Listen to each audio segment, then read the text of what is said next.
लिख रहा है।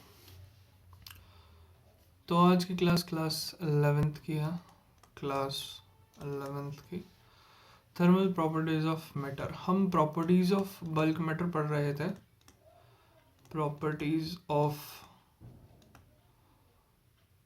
Bulk matter. ठीक है, प्रॉपर्टीज ऑफ बल्क मैटर में हमने सॉलिड पढ़ा, प्रॉपर्टीज ऑफ सॉलिड्स पढ़ी एंड प्रॉपर्टीज ऑफ फ्लूइड्स पढ़ी। ठीक है, प्रॉपर्टीज ऑफ फ्लूइड्स में हमने गैसेस भी पढ़ी एंड लिक्विड भी पढ़ी। ठीक है, इसमें गैसेस एंड लिक्विड पूरा हो गया था, इसमें हमारा सॉलिड हो गया। अब प्रॉपर्टीज ऑफ बल्क मैटर का ही हम तीसरा सब यूनिट पढ़ रहे हैं, थर्मल प्रॉपर्टीज ऑफ मैटर। ठीक है, तो आगे बढ़ते हैं।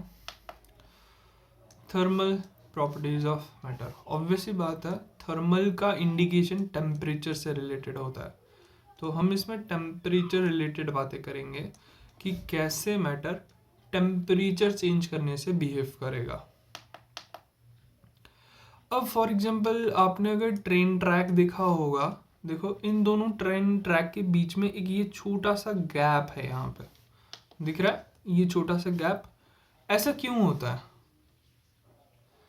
क्योंकि धूप से ये जो ट्रैक्स हैं, ठीक है, ये जो ट्रैक्स हैं, ये धूप से आयरन अगर उसे आप गर्म करोगे तो वो एक्सपैंड होगा या कॉन्ट्रैक्ट होगा। ऑब्वियसली बात है वो एक्सपैंड होगा, तो जब वो एक्सपैंड होगा तो इस गैप को वो फिल कर देगा। ठीक है, ये एक्सपेंशन के लिए ये गैप रखी होती है कि अगर गर्मी बढ़ जाए तो जब हमारा जो ये ट्रेन का ट्रैक है ये थोड़ा सा एक्सपैंड हो जाए, तो उसके लिए हमने ये छोटा सा यहाँ पे ऐसा ये गैप रखा है।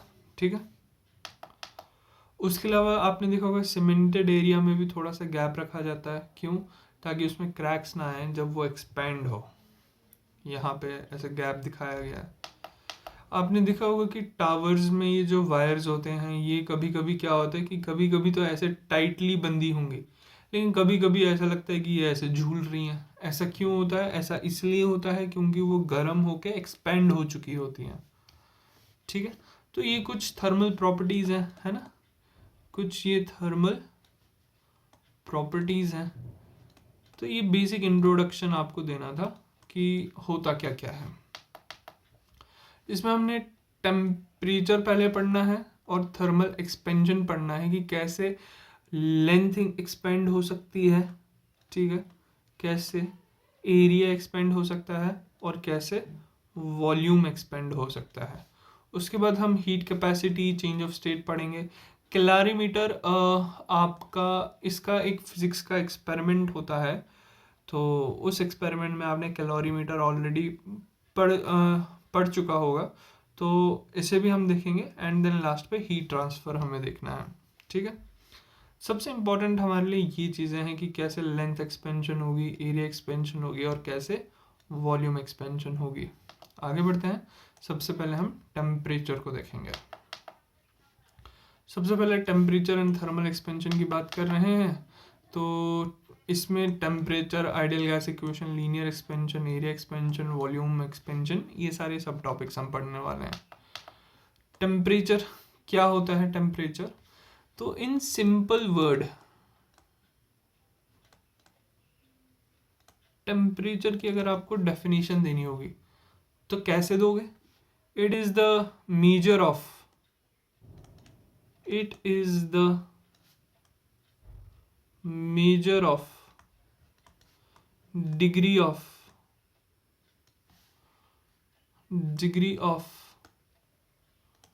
hotness और coldness।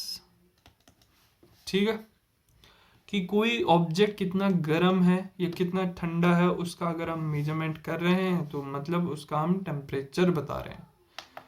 तो यहाँ पे मैंने डिफाइन कर रखा होगा, it is a measure of hotness और कोल्डनेस ऑफ अ बॉडी।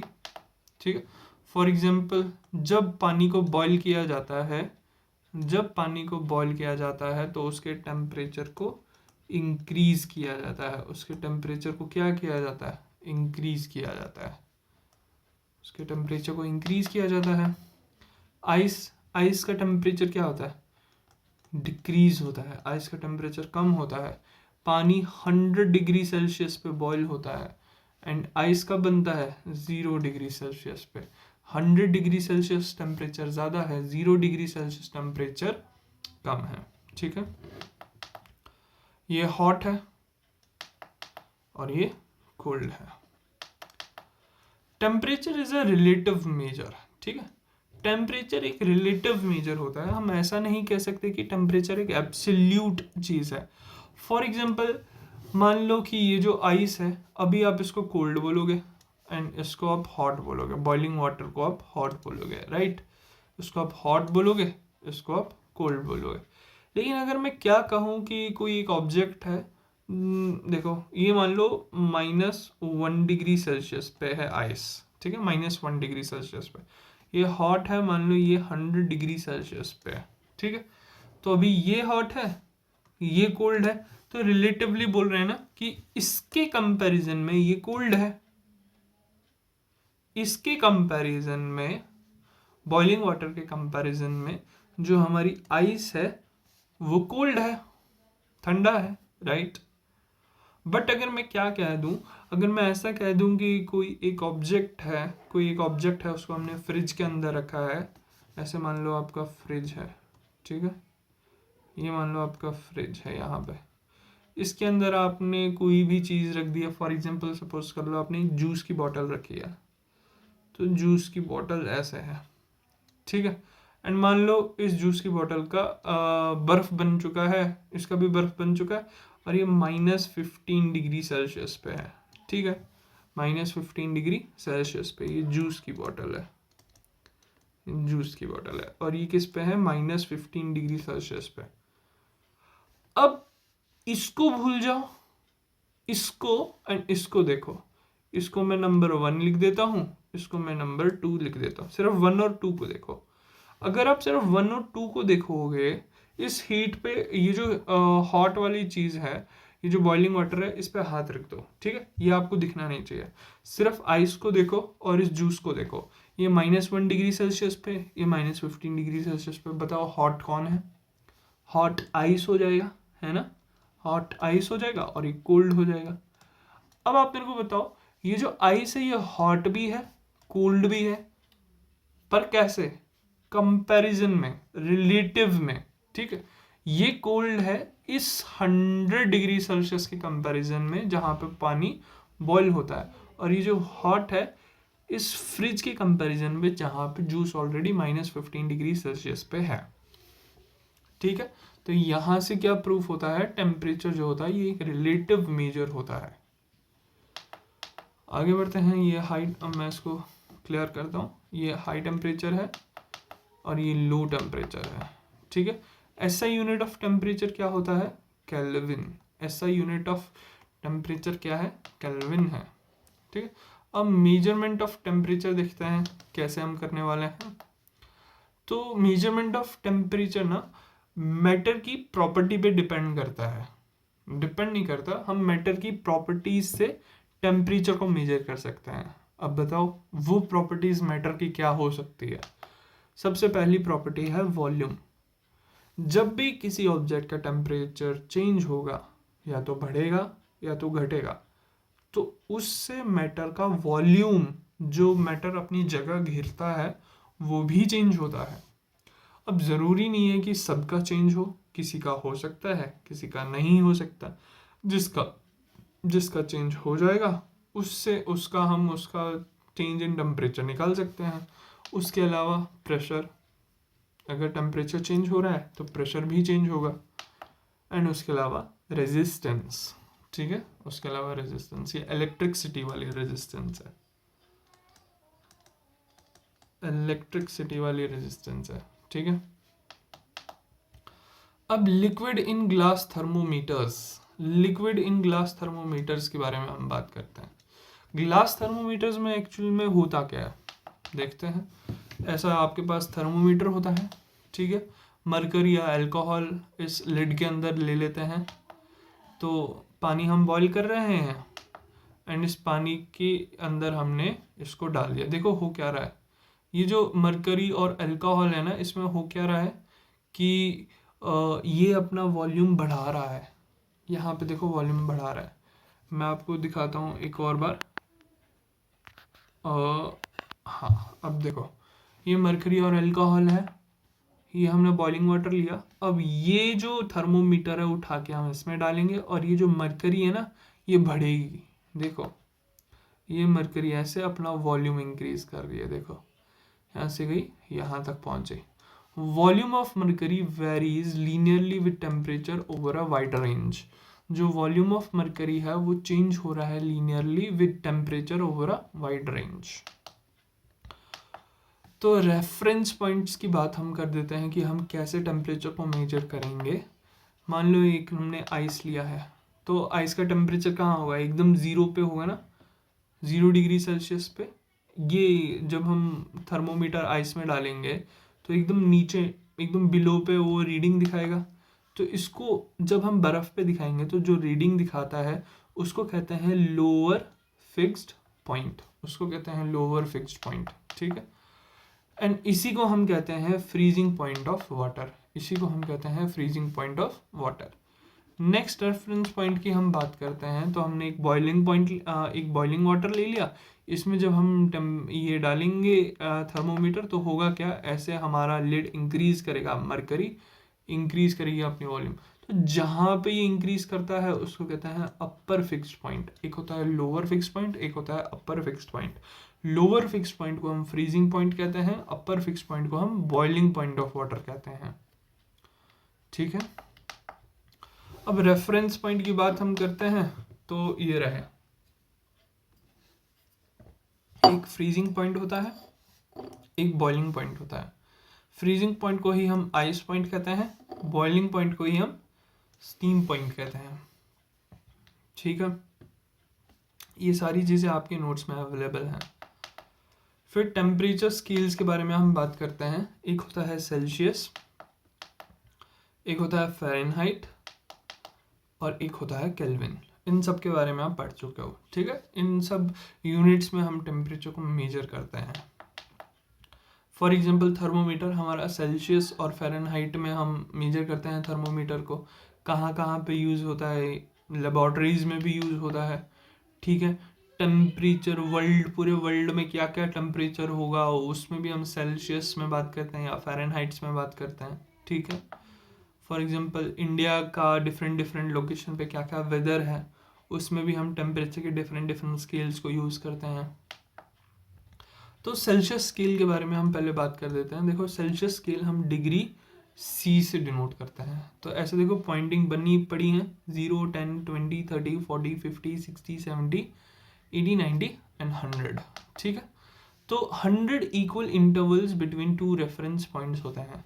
देखो ये 0 एक लो रेफरेंस पॉइंट है, 100 एक अपर फिक्स पॉइंट है, अपर रेफरेंस पॉइंट है, ये लोअर रेफरेंस पॉइंट है। इनको हमने बराबर 100 इक्वल पार्ट्स में डिवाइड कर दिया। एक्चुअली 0 से 10 के बीच में से छोटी छोटी 10 लकीरें होंगी, 10 से 20 के बीच में भी छोटी छोटी ऐसे लकीरें होंगी। ठीक है, ऐसे 100 इक्वल पार्ट्स में हमने डिवाइड कर दिया। तो आइस पॉइंट 0 डिग्री सेल्सियस होता है, स्टीम पॉइंट 100 डिग्री सेल्सियस होता है। ठीक है, सेल्सियस स्केल में 100 इक्वल इंटरवल्स में डिवाइड किया जाता है। उसका आइस पॉइंट 0 डिग्री सेल्सियस होता है और स्टीम पॉइंट इसका 100 डिग्री सेल्सियस होता है। ये था आपका सेल्सियस स्केल। नेक्स्ट है आपका फ़ारेनहाइट स्केल। फ़ारेनहाइट स्केल को हम 180 इक्वल इंटरवल्स में डिवाइड करते हैं। ठीक है, तो इसका जो आइस पॉइंट होता है वो होता है 32 डिग्री फ़ारेनहाइट और इसका जो स्टीम पॉइंट होता है वो 212 डिग्री फ़ारेनहाइट होता है। ये याद रखना, आइस पॉइंट सेल्सियस स्केल में 0 डिग्री सेल्सियस होता है, स्टीम पॉइंट 100 डिग्री सेल्सियस होता है। तो क्या ये और ये अलग हो गया? नहीं, ये दोनों बराबर हो गया।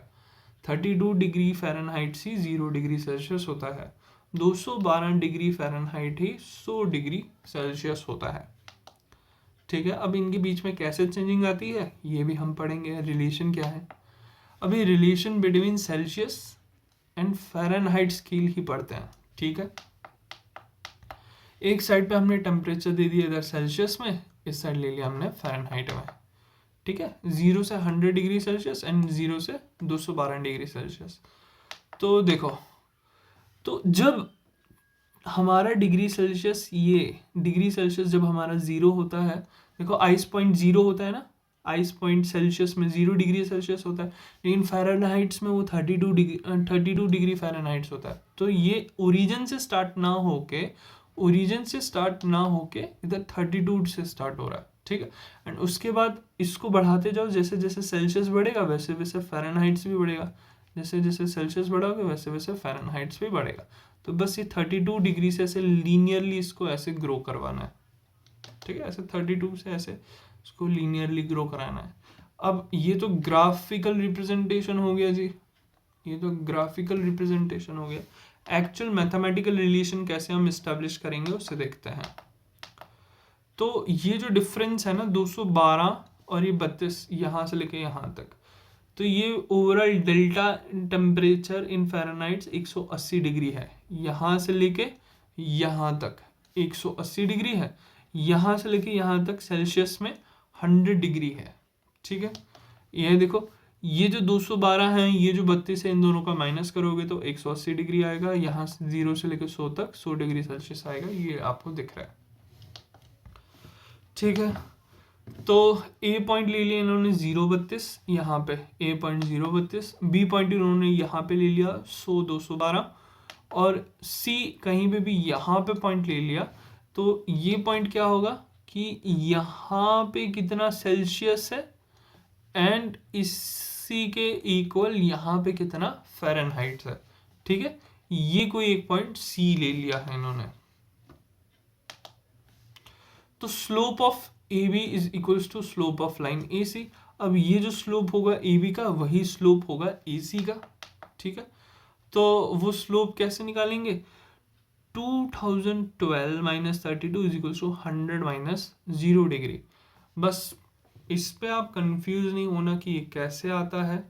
Slope of line A B क्या होता है, स्लोप ऑफ लाइन होता है हमारा tan थीटा, ठीक है। क्या होता है, tan थीटा।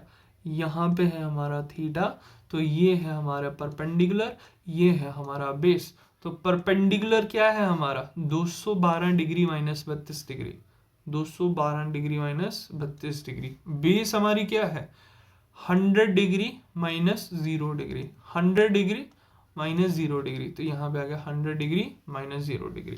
तो ये है हमारा slope of line A B, 212 minus 32 upon 100 minus 0, तो which is equals to T F minus 32 degree and T C minus 0 degree. तो इसको जब हम सॉल्व करते हैं तो ये तो 180 होता है, ये 100 होता है। इसको जब हमने सॉल्व किया तो 180 बटा 100 किसके इक्वल आता है, T F minus 32 upon T C. अब टी सी की यहाँ पे कुछ भी वैल्यू डालो टी एफ मिल जाएगा, या फिर टी एफ की कुछ भी वैल्यू डालो टी सी मिल जाएगा। ये होती है आपकी रिलेशन। इस रिलेशन को आपको याद रखना है एंड लिख के रखना है। इसके आगे मैंने कुछ न्यूमेरिकल डाल रखे हैं, तो न्यूमेरिकल भी आपको सॉल्व करने हैं। ये रिलेशन समझ आ गया, ठीक है। तो फाइनल क्या हो गया, बस टी सी को इधर भेज दिया, 180 को इधर भेज दिया है, ठीक है। तो 180 को इधर भेज देंगे तो T F minus 32 upon 100, 180 T F minus 32 upon 100 and T C को ऊपर भेजा तो टी सी अपॉन 100। तो ये रिलेशन बना दी, दोनों का बात सेम है। तो केल्विन स्केल के बारे में पहले बात कर लेते हैं, उसके बाद आपको एक न्यूमेरिकल दे देंगे। तो केल्विन स्केल में हम 100 इक्वल इंटरवल्स में हम बांटते हैं, ठीक है। इसमें जो हमारा आइस पॉइंट होता है वो होता है 273.15 केल्विन एंड स्टीम पॉइंट जो होता है वो होता है हमारा 373.15 केल्विन। ये फैक्ट्स हैं, ये आपको याद रखने हैं। आइस पॉइंट क्या होता है सेल्सियस स्केल का, फ़ारेनहाइट स्केल का एंड केल्विन स्केल का। स्टीम पॉइंट क्या होता है सेल्सियस स्केल का, फ़ारेनहाइट स्केल का एंड केल्विन स्केल का। तो relation between Celsius and Kelvin क्या होता है कि T K is equals to T C plus 273.15। बस ये आप कर दो तो आपको मिल जाएगा कि सेल्सियस से आप केल्विन में जा सकते हो, ठीक है। सेल्सियस से आप केल्विन में यहाँ से जा सकते हो। इसके ऊपर पे भी आएगा, ऐसे क्वेश्चन होगा तो वो आप देख लोगे आगे। ये समझ आया। तो आगे बढ़ते हैं। तो कंसेप्ट टेस्ट आपका भी आएगा। ये आपका क्वेश्चन है, convert 50 degree Fahrenheit temperature in kelvin. कैसे करोगे? सबसे पहले आप फ़ारेनहाइट से सेल्सियस में जाओगे एंड सेल्सियस से आप केल्विन में जाओगे। ठीक है, तो अभी आप 2 मिनट का ब्रेक लो, पॉज करो, 2 मिनट का ब्रेक लो एंड इस क्वेश्चन को सॉल्व करने की कोशिश करो। ठीक है,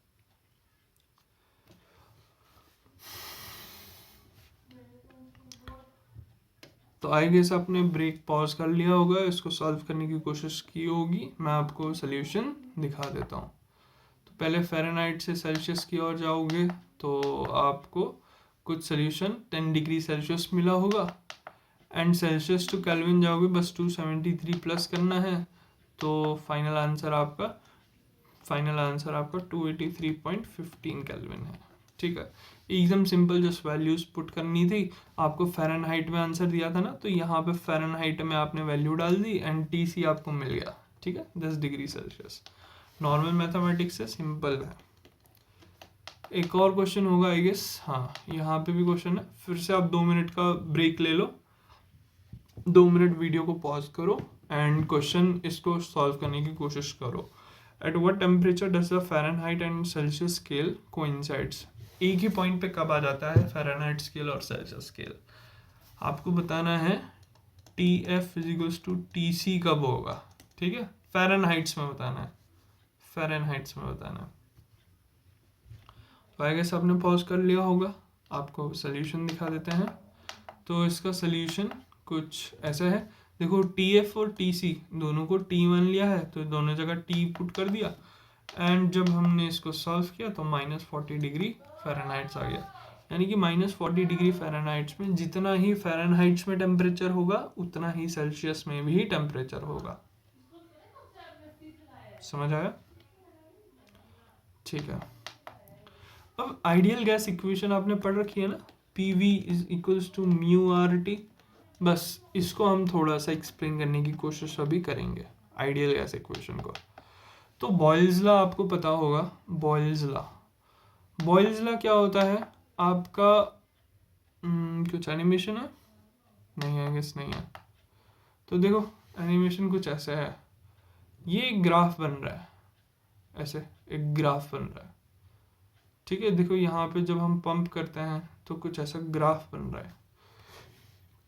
प्रेशर और वॉल्यूम और टेम्परेचर में कुछ चेंजेस आ रही होंगी। ठीक है, ये देखो हमने टेम्परेचर को कांस्टेंट रखा है यहाँ पे 300 केल्विन पे। ठीक है, एंड यहाँ पे इसमें मैं लिख नहीं पा रहा हूँ, 300 केल्विन पे हमने टेम्परेचर को कांस्टेंट रखा है। एंड हो क्या रहा है कि जब हम कांस्टेंट रखते हैं तो जो हमारा प्रेशर होता है वो इन्वर्सली प्रोपोर्शनल होता है वॉल्यूम के। जब वॉल्यूम ज़्यादा होता है तो प्रेशर कम होता है। अब देखो वॉल्यूम को कम कर दिया हमने, वॉल्यूम को हमने कम कर दिया तो प्रेशर बढ़ना चाहिए। खैर अभी आई गेस इस एनिमेशन में कुछ प्रॉब्लम है, उसको छोड़ो। जब टेम्परेचर कांस्टेंट होता है, जो हमारा प्रेशर होता है और जो हमारा वॉल्यूम होता है वो इन्वर्सली प्रोपोर्शनल होता है।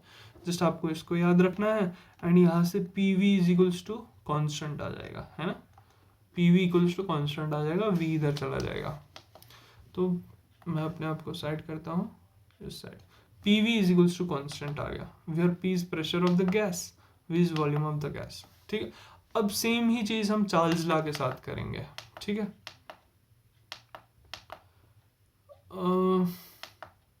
एक सेकेंड, यहाँ पे आ नहीं रहा है, कुछ प्रॉब्लम है क्या?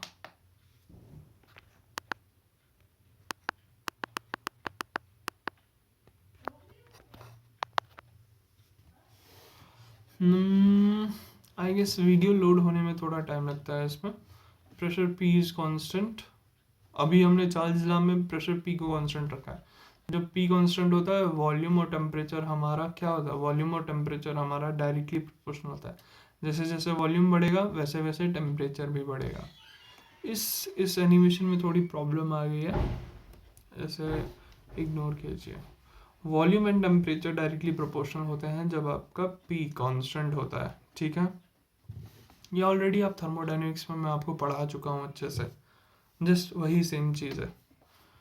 ठीक, तो आगे बढ़ते हैं। ये ग्राफ ऐसे है, ठीक है, ये ग्राफ ऐसे कॉन्स्टेंटली बढ़ रहा है, ऐसे ऐसे कॉन्स्टेंटली बढ़ रहा है, ठीक है, एकदम ओरिजिन से नहीं, थोड़ा ऊपर से वॉल्यूम और टेम्परेचर बढ़ रहा है। तो वॉल्यूम और टेम्परेचर अगर कांस्टेंट है तो वॉल्यूम और टेम्परेचर अगर प्रोपोर्शनल तो v अपॉन टी कांस्टेंट हो जाएगा, right, v upon T constant हो जाएगा। तो यहाँ पे v अपॉन टी कांस्टेंट हो गया, t temperature of the gas थी यहाँ पे। तो हम जानते हैं pv कांस्टेंट आ गया, v बाई टी भी कांस्टेंट आ गया, तो हो क्या जाएगा हमारा, from equation first and second pv upon T constant आ जाएगा। जस्ट इनको आप इन दोनों इक्वेशन से हम बोल सकते हैं pv अपॉन टी कॉन्स्टेंट आ जाएगा, ठीक है। एंड जब pv अपॉन टी कॉन्स्टेंट आ जाएगा तो इस कांस्टेंट को कैसे लिखा है, म्यू इंटू आर लिखा है। ऐसे देखो pv अपॉन टी, इसको हमने म्यू आर लिख दिया और फिर इस t को इस साइड भेज दिया, म्यू आर टी, ठीक है। ये रही आपकी ideal gas equation, PV equals to mu R T, यही आपकी आइडियल गैस इक्वेशन, ठीक है। वेयर म्यू क्या होता है, नंबर ऑफ मोल्स होता है, एंड आर क्या होता है, यूनिवर्सल गैस कांस्टेंट होता है, जिसकी वैल्यू 8.31 जूल पर मोल पर केल्विन होता है, ठीक है। एंड इसी को 25/3 भी बोल सकते हो, 8.31 25/3 ही होता है। अभी तक की जितना भी हमने पढ़ा एकदम नॉर्मल बेसिक इंट्रोडक्टरी लेवल था, ठीक है। तो थर्मल प्रॉपर्टीज अब हमारी स्टार्ट होगी लीनियर एक्सपेंशन और एरिया एक्सपेंशन से, ठीक है। सबसे पहले देखो हीटिंग एक्सपेंशन कैसे हो रहा है, देखो ये थोड़ा सा बड़ा हो रहा है, एंड कूलिंग कंट्रैक्शन कैसे हो रहा है, मैं अपने आप को इधर रखता हूँ, कूलिंग कंट्रैक्शन कैसे हो रहा है। ये जो बड़ी चीज़ है वो छोटी हो जाती है और छोटी चीज़ है वो बड़ी हो जाती है हीटिंग एक्सपेंशन में। हम हीटिंग एक्सपेंशन कर रहे हैं एंड कूलिंग कॉन्ट्रैक्शन कर रहे हैं, तो हो क्या रहा है, या तो चीज़ एक्सपेंड हो रही है या तो चीज़ कॉन्ट्रैक्ट हो रही है। हीटिंग से एक्सपेंड होती है, कूलिंग से कॉन्ट्रैक्ट होती है, ठीक है। तो थर्मल एक्सपेंशन क्या होता है, the increase in the dimensions of the body due to the increase in its temperature is called thermal expansion. किसी भी डायमेंशन में लेंथ, ब्रेड्थ या हाइट में चेंज होना, इंक्रीज होना, किसकी वजह से, टेम्परेचर के इंक्रीज होने की वजह से, उसी को हम थर्मल एक्सपेंशन कहते हैं, उसी को हम थर्मल एक्सपेंशन कहते हैं, ठीक है। आप इसको ऐसे भी देख सकते हो, सर रेड पॉइंट को पढ़ो, increase in the dimension, increase in its temperature की वजह से, उसी को हम थर्मल एक्सपेंशन कहते हैं। ये थर्मल एक्सपेंशन 3 टाइप की हो सकती है, लीनियर जिसमें सिर्फ लेंथ की इंक्रीज हो रही है टेम्परेचर की इंक्रीज करने से, एरिया जिसमें एरिया इंक्रीज हो रहा है टेम्परेचर इंक्रीज करने से, वॉल्यूम जिसमें वॉल्यूम इंक्रीज होता है टेम्परेचर इंक्रीज होने से, ठीक है। तो अब लीनियर एक्सपेंशन को हम देखते हैं कि लीनियर एक्सपेंशन कैसे होती है, ठीक है। ये मान लो आपकी पहले देखो लेंथ इतनी थी, हमने टेम्परेचर दिया, इसकी लेंथ यहाँ से भी बढ़ी और यहाँ से भी बढ़ी, ऐसे थोड़ी इधर भी बढ़ गई और थोड़ी इधर भी बढ़ गई, ठीक है। तो आगे बढ़ते हैं। तो ये यहाँ से ये इतना और ये इतना, इन दोनों का ये जो रेड कलर का जितना भी पोर्शन मैंने किया है, ये रेड पोर्शन, ये रेड पोर्शन जितना भी कर रहा हूँ, ये कितना है, डेल्टा एल, ये कितना है, एल, ठीक है, इंक्रीज इन द लेंथ। तो अब आगे देखते हैं, चेंज इन द लेंथ या increase in the length, change की जगह इसको इंक्रीज कर दो, ठीक है। इंक्रीज इन द लेंथ कितना आया, डेल्टा एल। तो हमारा ये जो डेल्टा एल किसकी वजह से आया, डेल्टा टी की वजह से, क्योंकि हमने टेम्परेचर को इंक्रीज किया, ठीक है, टेम्परेचर को इंक्रीज किया उसकी वजह से। और ये जो डेल्टा एल है ये किसकी वजह से बड़ा होगा, ये एल अगर छोटा सा होगा तो कितना ही बढ़ जाएगा, ज़्यादा बढ़ जाएगा, नहीं, छोटा होगा तो छोटा बढ़ेगा। लेंथ, ये ओवरऑल लेंथ ही अगर छोटी होगी, ये ओवरऑल लेंथ ही अगर छोटी होगी तो इंक्रीज भी तो छोटा होगा, एंड अगर ओवरऑल इंक्रीज ही बड़ी लेंथ ही बड़ी होगी तो इंक्रीज इन लेंथ भी बड़ा हो जाएगा, ठीक है। तो ये दो प्रॉपर्टीज पे डिपेंड करता है, डेल्टा टी पे और ओरिजिनल लेंथ पे। कंबाइनिंग बोथ इक्वेशन हमारे पास क्या आ जाएगा, delta L is directly proportional to L into delta T. Constant introduce कर देंगे अल्फा एल, ये हमारा अल्फा एल है, ठीक है, ये अल्फा एल है। तो डेल्टा एल किसकी इक्वल आता है, alpha L L into delta T, ये हमारी थर्ड इक्वेशन है। तो हमारी न्यू लेंथ एल डैश, ये एल डैश है, ठीक है। एल डैश कितनी है, एल प्लस डेल्टा एल। इस डेल्टा एल में इसकी वैल्यू डाल देंगे तो क्या बन जाएगा, L plus alpha L L delta T. यहाँ से एल और एल कॉमन हो जाएगा, ये बन जाएगा 1 plus alpha L delta T, ठीक है। यही चीज होगी आगे, देख लेना। डेल्टा एल की वैल्यू डाल दी यहाँ पे और फिर नेक्स्ट स्टेप क्या होगा, एल को कॉमन कर दिया, ठीक है, सिंपल है, कोई डाउट नहीं आना चाहिए। तो ये इक्वेशन आपकी बन गई लीनियर एक्सपेंशन की, ये इक्वेशन है आपकी लीनियर एक्सपेंशन की, ठीक है। आगे बढ़ते हैं।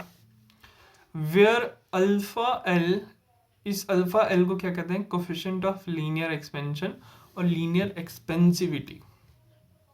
आप कोफिशिएंट ऑफ लीनियर एक्सपेंशन इसको बोल सकते हो या लीनियर एक्सपेंसिविटी को, इस अल्फा एल को, ठीक है।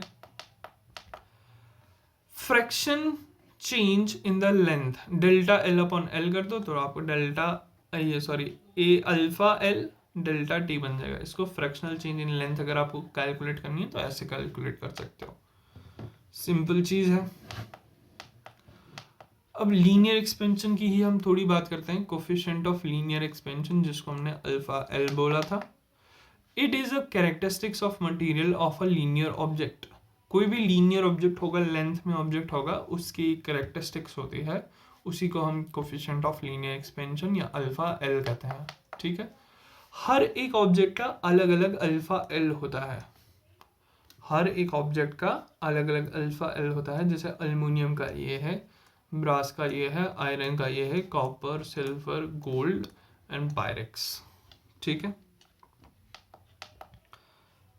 टेम्परेचर इन 0 डिग्री सेल्सियस से 100 डिग्री सेल्सियस में।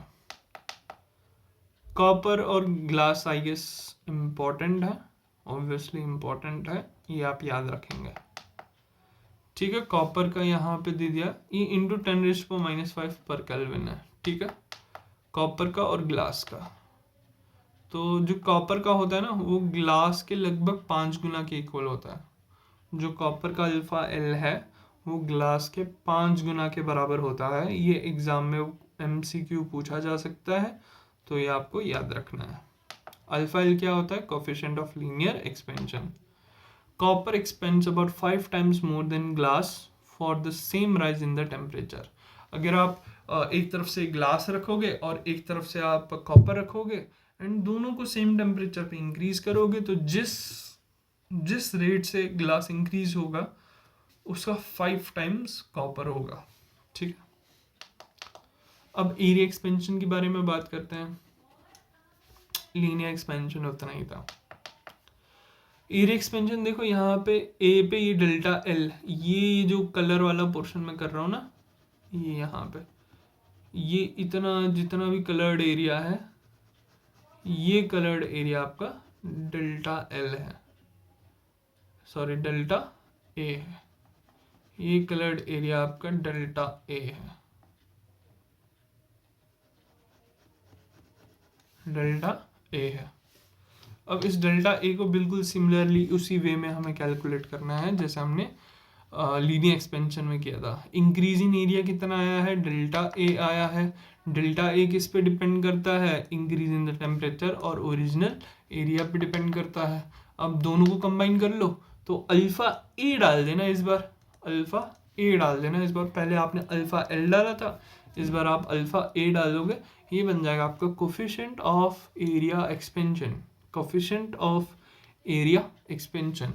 तो आपका न्यू एरिया ए डैश क्या हो जाएगा, ए plus delta L, A plus delta A की वैल्यू ये डाल दोगे फिर ए और ए को कांस्टेंट निकालोगे, ठीक है, तो आपकी डायरेक्टली वैल्यू ये आ जाएगी। फिर कोफिशिएंट ऑफ ये अल्फा ए क्या आपका कोफिशिएंट ऑफ एरिया एक्सपेंशन है, ठीक है। Fractional change in the area क्या आएगा, डेल्टा ए अपॉन ए, तो delta A upon A, delta A की वैल्यू ये है, उसके नीचे ए है, तो ए और ए कैंसिल हो जाएगा, सिर्फ अल्फा ए और टी बच जाएगा। Relation between alpha L and alpha A, आपको क्या लगता है कि कोफिशिएंट ऑफ लीनियर एक्सपेंशन और कोफिशिएंट ऑफ एरिया एक्सपेंशन, इन दोनों में कोई चेंजेस आ सक मतलब इन दोनों के बीच में कोई रिलेशन होगा या नहीं होगा? है तो अपने आप में दोनों सिंपल चीज़ है ना, लेकिन उनके बीच का कोई रिलेशन है या नहीं है, वो हम अभी चेक करेंगे। तो देखो, डेल्टा भी यहाँ के लिए इंक्रीज हुआ तो ओवरऑल पूरा इतना डेल्टा भी इंक्रीज हुआ, डेल्टा यहाँ के लिए इंक्रीज हुआ तो हुआ, ये डेल्टा भी किस पे इंक्रीज हुआ, लेंथ पे, ये डेल्टा ए किस पे इंक्रीज हुआ, लेंथ पे। एंड ये जो आप एक्स्ट्रा पोर्शन यहाँ से लेके, ये एक्चुअली रेड ही कलर है इसलिए दिख नहीं रहा, यहाँ से लेके ये जो यहाँ तक ये जो पूरा है ना, ये आपका डेल्टा ए एरिया का चेंज आया, ठीक है। ये वाला पोर्शन, ये वाला पोर्शन और ये वाला पोर्शन, ये आपका डेल्टा A1 मान लो, ये क्या हो जाएगा ए डेल्टा बी, यहाँ से लेंथ इतनी है, ब्रेड्थ इतनी है, डेल्टा बी। डेल्टा E2 इसको मान लो, ठीक है, लेंथ कितनी है डेल्टा ए, ब्रेड्थ कितनी है बी, तो बी इंटू डेल्टा ए। और इसको A3 मान लो, delta A into delta B, इधर डेल्टा ए एंड ये इधर डेल्टा बी, ठीक है। तो चेंज इन द एरिया कितना आएगा, डेल्टा ए, इन तीनों एरिया का सम, delta A1, delta A2, delta A3, ठीक है। तो डेल्टा A1 की वैल्यू क्या है, ए डेल्टा बी, डेल्टा A2 की है B delta A, delta A3 की है delta A plus delta A into delta B. यहाँ पे हम कर चुके हैं, मैं अपने आप को टॉप पर रखता हूँ, ये है यहाँ पे वैल्यूज, इन वैल्यूज को आप देख सकते हो, यहाँ पे भी आप देख सकते हो।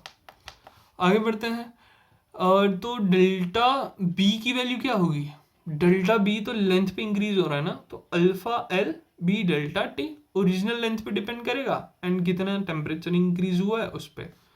आपने पढ़ा था ना कि डेल्टा एल क्या होता है, डेल्टा एल होता है alpha L original length into delta T, तो डेल्टा बी क्या हो जाएगा, बी पे कितने इंक्रीज होगा, alpha L B delta T, तो वही डेल्टा बी की वैल्यू यहाँ पे डाल दिया, alpha L B delta T, alpha L B delta T. तो यहाँ पे डेल्टा ए क्या हो जाएगा, सिमिलरली बी की जगह ए डाल दो, एंड डेल्टा ए और डेल्टा बी उन दोनों को जब आप करोगे तो आ जाएगा अल्फा एल स्क्वायर, क्योंकि इसका भी अल्फा एल आएगा, इसका भी अल्फा एल आएगा, ऐसे देखो, delta A into delta B है ना, तो डेल्टा ए क्या होता है, डेल्टा ए आपका होता है alpha L A delta T, delta B क्या होता है alpha L B delta T. देखो alpha L into alpha L का square, A into B A B, delta T हो जाएगा डेल्टा टी का स्क्वायर, जो आपने यहाँ पे लिखा है, सिंपल है। तो delta A change in the area कितना हो जाएगा, ये ए और बी यहाँ पे भी है, बी और ए यहाँ पे भी है, तो 2 into A B alpha L delta T, A B alpha L square delta T का स्क्वायर, ये है आपका चेंज इन एरिया। तो इसमें भी हमने ए अल्फा 1 और डेल्टा टी को कॉमन निकाल दिया है, ये ए भी हमारा ए है, ए भी हमारा ओरिजिनल, ए इंटू बी हमारा ओरिजिनल एरिया है ना, ये एरिया है, ए इंटू बी हमारा ओरिजिनल एरिया है हमारा। तो पहले तो इतना ही था ना, फिर जब हमने टेम्परेचर इंक्रीज किया तो ये आ गया, ये आ गया और ये आ गया, तो यहाँ से ए कॉमन निकाला, अल्फा एल कॉमन निकाला और डेल्टा टी कॉमन निकाला, तो यहाँ से 2 बच गया, एंड यहाँ से एक अल्फा एल बचा, एंड यहाँ से एक अल्फा टी बचा, एक अल्फा एल एक अल्फा टी बचा, जब हमने कॉमन निकाला। तो चेंज इन एरिया कितना आता है, इतना आता है। तो ये वाला जो पोर्शन है ना, स्मॉल इन कंपैरिजन होता है विद 2 के कंपैरिजन में बहुत ही छोटा है, तो इसको हम नेग्लेक्ट कर सकते हैं, सिर्फ 2 ही रखेंगे, ठीक है, यहाँ पे सिर्फ 2 ही रखेंगे, ये बहुत ही छोटा ये पोर्शन है। तो जब हम इसको नेग्लेक्ट कर देंगे तो ये 2 इसके साथ मल्टीप्लाई में चल जाएगा, 2 ए अल्फा एल डेल्टा टी, तो डेल्टा ए अपॉन ए जब हम कर देंगे तो ये फ्रैक्शनल चेंज कितना आ जाएगा, 2 अल्फा एल डेल्टा टी। ये आ गई हमारी फ्रैक्शनल चेंज। ठीक है, तो पहले हमारी फ्रैक्शनल चेंज कितनी थी, डेल्टा ए अपन ए कितना था हमारा, अल्फा ए डेल्टा टी था, है ना। ये हमारा फ्रैक्शनल चेंज था। यहाँ से हमारा फ्रैक्शनल चेंज ये आया है 2 अल्फा एल डेल्टा टी। तो ये दोनों इक्वल होंगे, ये दोनों इक्वल होंगे तो डेल्टा टी कैंसिल हो जाएगा। आप देखोगे 2 अल्फा एल अल्फा ए के इक्वल आता है, यानी कि अल्फा एल में अगर 2 गुना इंक्रीज आएगा तब जाके अल्फा ए में 1 इंक्रीज आएगा। इसको ऐसे समझो, ये चीज मैं बोल रहा हूं, अल्फा एल का 2 गुना होता है। ठीक है, ये चीज कहां से आए, क्योंकि डेल्टा ए अपन ए इसके इक्वल होता है। पिछली स्लाइड में आप देख सकते हो, मैं दिखा देता हूँ, डेल्टा ए अपन ए। ठीक है, तो कहाँ पे है, यहाँ पे देख सकते हो, डेल्टा ए अपन ए किसकी इक्वल है, अल्फा ए डेल्टा टी की इक्वल है। ठीक है, तो एंड आगे जब हम बढ़ते हैं तो हम यहाँ पे पहुँचते हैं, डेल्टा ए अपन ए किसकी इक्वल है, अल्फा ए डेल्टा टी और डेल्टा टी कैंसिल, तो alpha A equals to 2 alpha L आ गया। सिंपल है, शॉर्ट है, आपको ये अच्छे से अंडरस्टैंड करना है। कहीं पे भी अगर आपको डाउट होगा आप अपने डिस्कशन वाले फॉर्मूले में, डिस्कशन वाले फोल्डर में आप अच्छे से ग्रुप में पूछ सकते हैं। अब वॉल्यूम एक्सपेंशन के बारे में हम बात करते हैं कि कैसे वॉल्यूम एक्सपेंड होगा टेम्परेचर के इंक्रीज करने से। ठीक है, ये रहा आपका एक वॉल्यूम, तो ये आपका बढ़ गया वॉल्यूम। ठीक है, ये जो लाइट येलो कलर से आपको दिख रहा है ये आपका बढ़ा हुआ वॉल्यूम है। सिमिलर तरीके से हमने ये भी करना है एकदम, चेंज इन वॉल्यूम या increase in volume delta we. तो डेल्टा वी किस पे डिपेंड करेगा, सॉरी इसमें इसमें कुछ मिसिंग है, मैं आपको बता देता हूँ। डेल्टा वी किस पे डिपेंड करेगा, वी पे डिपेंड करेगा।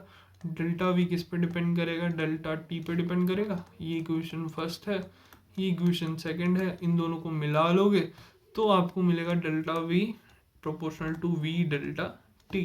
फिर जब आप इक्वालिटी लाओगे तो delta V is equals to alpha V delta T हो जाएगा। वही अल्फा वी डेल्टा टी यहाँ पे थर्ड इक्वेशन दिया। न्यू एरिया किसकी, न्यू वॉल्यूम, यहाँ पे वॉल्यूम है, न्यू वॉल्यूम किसकी इक्वल हो जाएगा, V dash is equals to V plus delta V. इसको सिमिलरली तरीके से हम जब सॉल्व करेंगे ये आएगा। अल्फा वी हमारा कोफिशिएंट ऑफ वॉल्यूम एक्सपेंशन है। फ्रैक्शनल चेंज कितना आएगा, अल्फा वी डेल्टा टी। कुछ भी हमने अलग नहीं किया है,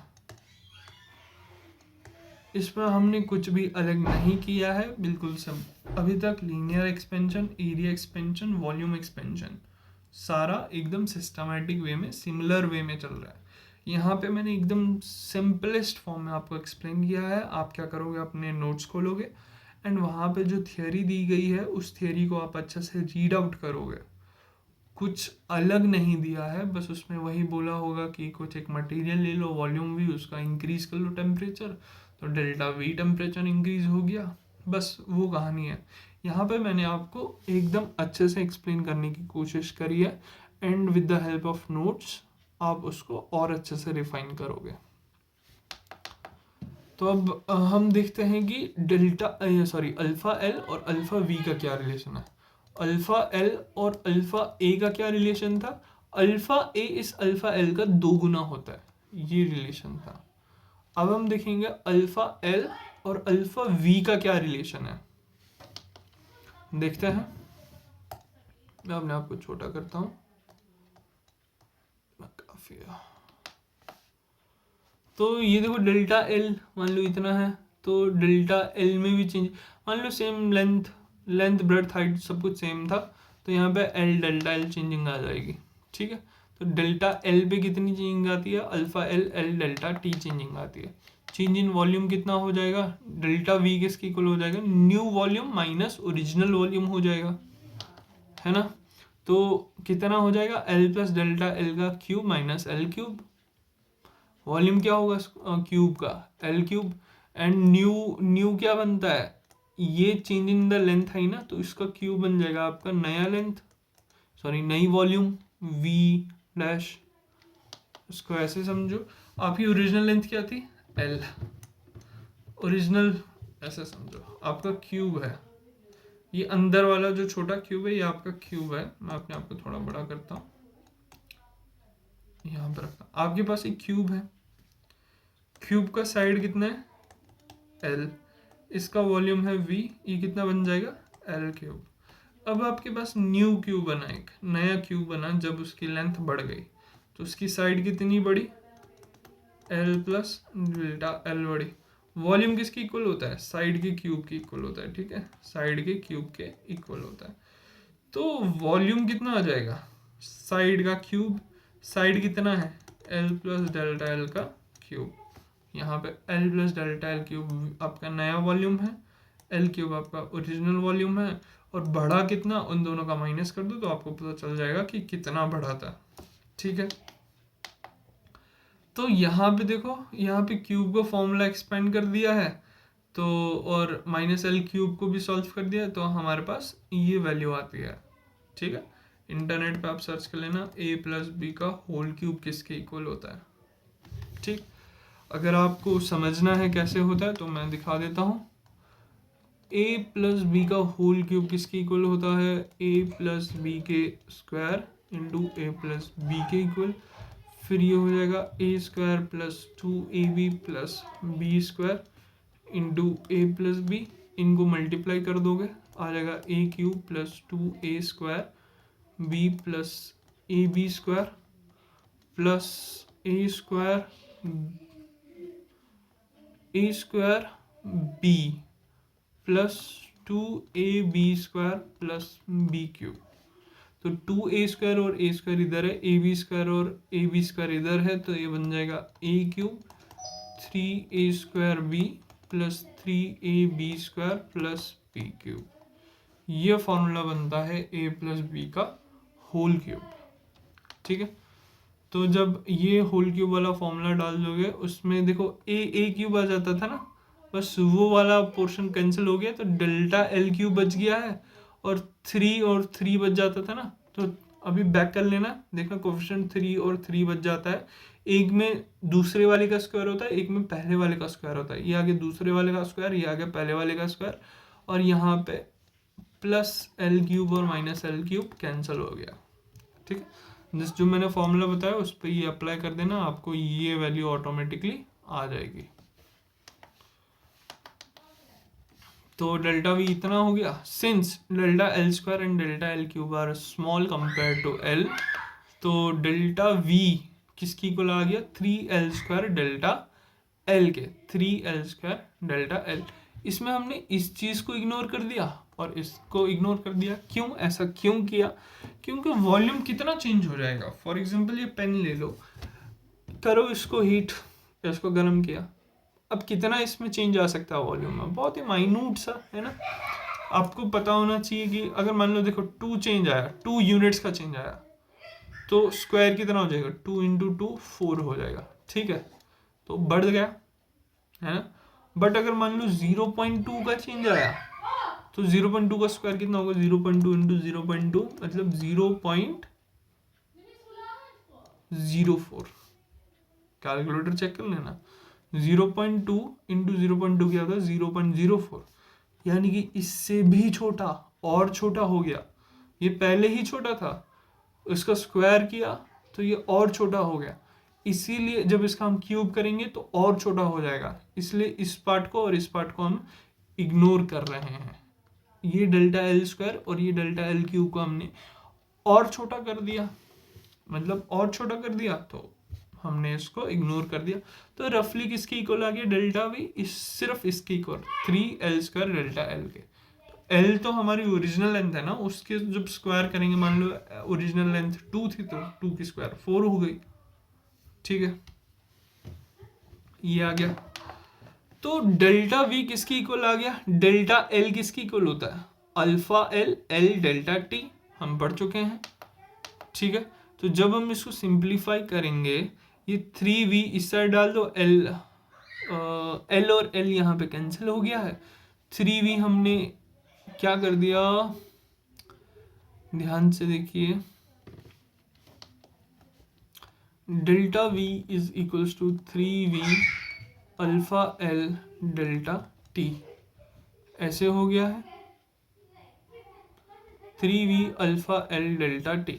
और डेल्टा v खुद किसके इक्वल था, हाँ डेल्टा v किसके इक्वल था, delta v alpha v delta T के इक्वल था। तो ऐसी इक्वेशंस आ गई, डेल्टा टी काटो, v और v काटो, इसका मतलब आपका अल्फा v 3 गुना होता है अल्फा एल के, आपका एरिया 2 गुना होता है, आपका वॉल्यूम 3 गुना होता है। ठीक है, यही चीज यहाँ पे एक्सप्लेन की गई होगी। तो अल्फा v किसकी इक्वल आ गया, 3 अल्फा एल के। जितनी भी मैंने इक्वेशन बताई है, आपको क्या करना है, अल्फा एल की वैल्यू लिख देनी है, अल्फा ए की वैल्यू लिख देनी है, अल्फा वी की वैल्यू लिख देनी है। अल्फा एल किसकी इक्वल होता है, सोचो, अल्फा एल किसकी इक्वल होता है, सोचो,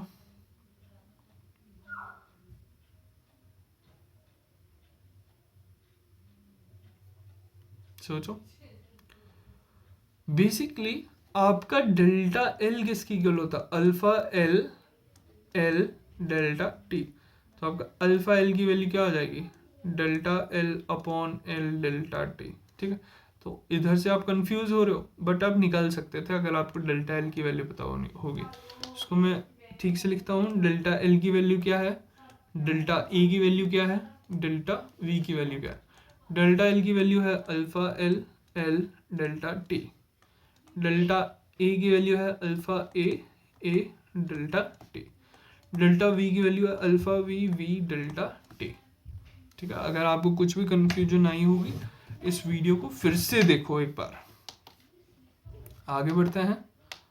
तो वॉल्यूम एक्सपेंशन, जो हमारा वॉल्यूम एक्सपेंशन होता है वो होता क्या है, बल्क सबस्टेंस का एक कैरेक्टरिस्टिक्स होता है।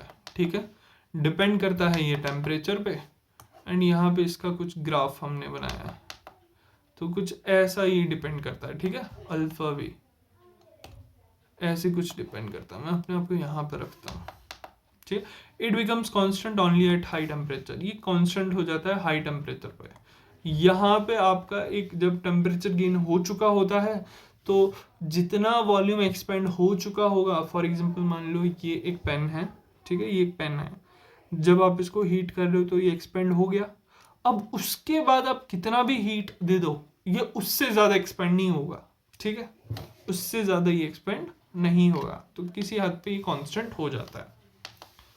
कोफिशिएंट ऑफ वॉल्यूम एक्सपेंशन, ये कुछ वैल्यूज रही। ठीक है, aluminium, brass, iron, paraffin, glass, pyrex, ordinary, invar, mercury, water, alcohol. ठीक है, उसमें से ग्लास और इनवर इंपॉर्टेंट है। तो pyrex, glass and invar a special iron nickel alloy have particularly low values of alpha V, ये स्पेशली बहुत कम होते हैं। एंड मरकरी और अल्कोहल क्या बता रहा है, मरकरी का इतना है, अल्कोहल का इतना है, तो mercury alcohol expends more than mercury for the same rise in the temperature. आपने देखा था कि सबसे पहले हमने जब ये पढ़ा था थर्मोमीटर, तो थर्मोमीटर में हमने मरकरी भी डाली एंड अल्कोहल भी बोला था कि अल्कोहल भी डाल सकते हैं। क्यों, क्योंकि दोनों ही एक्सपेंड करता है। जितना मरकरी एक्सपेंड करता है उससे कई ज़्यादा अल्कोहल एक्सपेंड करता है। क्यों, क्योंकि उसकी अल्फा वी की वैल्यू ज़्यादा है। ये नेचुरली अलग अलग मटेरियल में अलग अलग अल्फा वी वैल्यू होती है। ये ऑब्वियसली 10⁻⁵ का मल्टीप्लिकेटिव है। ठीक है, इतना समझ आया। फॉर एन आइडियल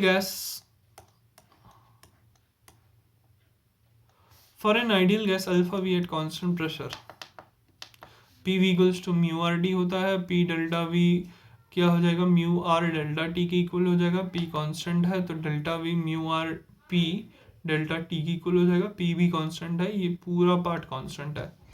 ठीक है, तो डेल्टा वी किसकी इक्वल आ जाएगा, म्यू आर पी क्या होता है, ओरिजिनल वी हो जाएगा, तो original V upon T delta T. ठीक है। तो डेल्टा वी अपॉन वी, इस वी को नीचे डाल दिया तो डेल्टा टी अपॉन टी बचा। तो डेल्टा वी क्या होता है, alpha V V delta T upon V is equals to delta T cancel, V और वी कैंसिल, तो alpha V is equals to 1 upon T आ गया। ठीक है, alpha V is equals to 1 upon T आ गया। ये इक्वेशन इंपॉर्टेंट है, वॉल्यूम एक्सपेंशन है जहाँ पे कांस्टेंट प्रेशर होता है। तो कितना वॉल्यूम में चेंज आएगा, जितना टेम्परेचर में गिरावट आएगी उतना वॉल्यूम में चेंज आएगा। एनालॉमस बिहेवियर ऑफ वाटर, जो आपका वाटर है ये एकदम अलग तरीके से बिहेव करता है। ठीक है, अब नेक्स्ट टॉपिक हम पढ़ रहे हैं। इससे पहले जो हमने पढ़ा ये वाली चीज़ volume expansion for ideal gas जहाँ पे कांस्टेंट प्रेशर है, इस चीज़ को आप फिर से देखो, एकदम सिंपल है।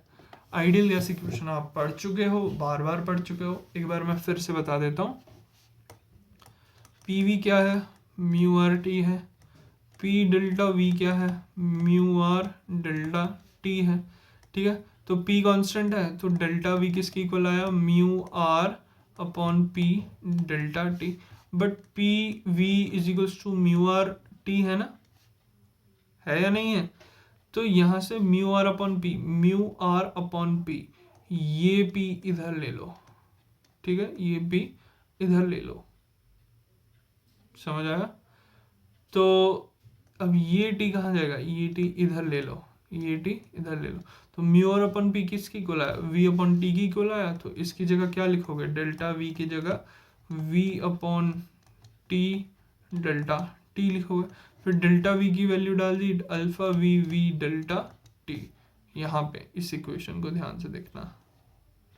ठीक है, यहाँ पे वी अपॉन टी डाल दिया, तो वी अपॉन टी डालने के बाद इस वी को इसके नीचे रख दिया है, तो ये डेल्टा टी अपॉन टी बन गया है। वी इधर है, डेल्टा टी अपॉन टी यहाँ पे है, डेल्टा वी की वैल्यू यहाँ पे डाल दी है, एंड इसको सॉल्व करके alpha V is equals to 1 upon T आ गया। सिंपल मैथमेटिक्स है। इसको जब आप प्रैक्टिस करोगे, अपना पेन पेंसिल पकड़ोगे, इसको रफ पे लिखोगे तो आपको भी आंसर आ जाएगा। हम बात कर रहे हैं एनोमलस बिहेवियर ऑफ वाटर की अभी, कि वाटर कैसे एनोमलस बिहेवियर करता है। इसका मतलब है जो वाटर है ना वो अपनी चलाता है। ठीक है, वाटर कोई रूल फॉलो नहीं करता, वो अपनी चलाता है। तो उसको देखते हैं। तो आई गेस मैं यहाँ पे आ जाता हूँ, यहाँ पे अपने आप को छोटा कर लेता हूँ, यहाँ पे आता हूँ। तो हमने टेम्परेचर ले लिया और volume of 1 kg of water ले लिया, 1 kg ऑफ वाटर ले लिया।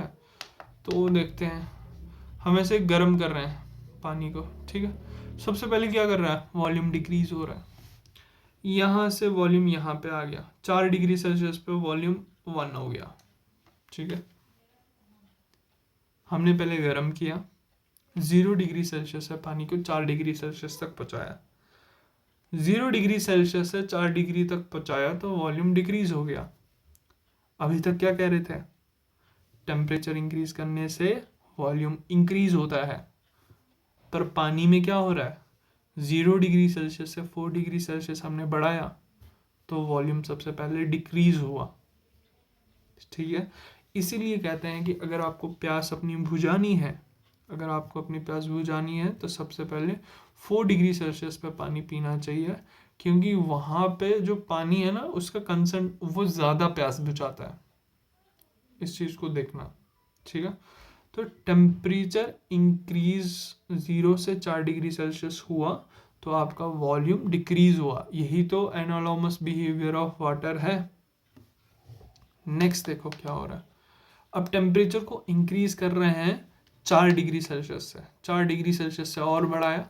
देखो यहाँ पे टेम्परेचर ऐसे बढ़ रहा है, यहाँ पे टेम्परेचर ऐसे बढ़ रहा है, एंड आपका वॉल्यूम ऐसे बढ़ा, वॉल्यूम आपका ऐसे बढ़ा। एक बार मैं फिर से दिखाता हूँ। देखो यहाँ पे देखना कैसे टेम्परेचर बढ़ रहा है और यहाँ पे देखना वॉल्यूम कैसे बढ़ रहा है। देखो, देखा। तो 4 डिग्री सेल्सियस के बाद जब हम टेम्परेचर को इंक्रीज करते हैं तो आपका जो नॉर्मल जैसे बढ़ना चाहिए वैसे ही आपका वॉल्यूम बढ़ता है। ठीक है। आपने देखा होगा कि पहले नॉर्मल पानी 25 डिग्री सेल्सियस पर नॉर्मल होता है, जब हम उसको बॉईल करते हैं तो उसका वॉल्यूम बढ़ता है, वो बुलबुले बनते हैं, बढ़ना लग जाता है उसका वॉल्यूम। बिल्कुल सिमिलरली जब मिल्क बॉईल होता है तो वो पतीले से गिर क्यों जाता है, क्योंकि उसका वॉल्यूम इंक्रीज हो रहा होता है। ठीक है, तो सबसे पहले 0 से 4 डिग्री सेल्सियस तक आपका वॉल्यूम घटता है एंड 4 डिग्री सेल्सियस से आगे आपका वॉल्यूम बढ़ता है। ठीक है, कुछ पर्टिकुलर वैल्यूज अगर आपको चाहिए तो ये आ गया। Temperature increase from 0 to 4 degree Celsius, density decreases. ये डेंसिटी की, देखो आपको पता है कि आपकी जो डेंसिटी होती है वो मास अपॉन वॉल्यूम होता है, तो अगर वॉल्यूम घटेगा तो डेंसिटी बढ़ेगा, तो यहाँ पे डेंसिटी बढ़ी, इसलिए 4 डिग्री सेल्सियस पे आपका जो पानी होता है वो ज़्यादा डेंस होता है। वॉल्यूम भले ही कम हो बट डेंस ज़्यादा होता है। अगर पानी ज़्यादा डेंस है तो उससे ज़्यादा प्यास बढ़ती है। ठीक है, सिमिलरली बस उल्टा कर देना, जो वॉल्यूम का हमने पढ़ा वही डेंसिटी का उल्टा हो जाएगा यहाँ पे। ठीक है, तो पहले डेंसिटी 0 से 4 डिग्री सेल्सियस पे बढ़ती है और फिर घट जाती है क्योंकि वॉल्यूम बढ़ जाता है। सिंपल है, यही आपका एनोमेलस बिहेवियर ऑफ वाटर था। ठीक है, तो ये मेटल रॉड छोटी छोटी चीज़ें हैं। Rod acquire compressive strain due to external force provided the, इसको छोड़ो आप, ये आपका काम का नहीं है, मैंने एक्स्ट्रा डाल दिया। हीट कैपेसिटी, ये आपका इंपॉर्टेंट है। हीट कैपेसिटी क्या होता है एंड चेंज ऑफ स्टेट क्या होता है। हीट कैपेसिटी क्या होता है एंड चेंज ऑफ स्टेट क्या होता है, तो इसको हम नेक्स्ट लेक्चर में पढ़ेंगे। ठीक है, इसको हम नेक्स्ट लेक्चर में पढ़ेंगे। आज के लिए इतना ही। आप इसको आप अच्छे से रिवाइज करोगे, बार बार रिवाइज करोगे, कंटिन्यूसली रिवाइज करोगे, अपने नोट्स को अच्छे से पढ़ोगे। ठीक है, जहाँ पे डाउट्स आएगा आप मुझे कॉल कर सकते हो। मेरा फ़ोन नंबर 7780864077 है। आप कॉल करके मुझे पूछो, ग्रुप में मुझसे पूछो, कभी भी पूछो। अब आपका एग्ज़ाम पास है, आपको मेहनत करते रहनी है। ठीक है।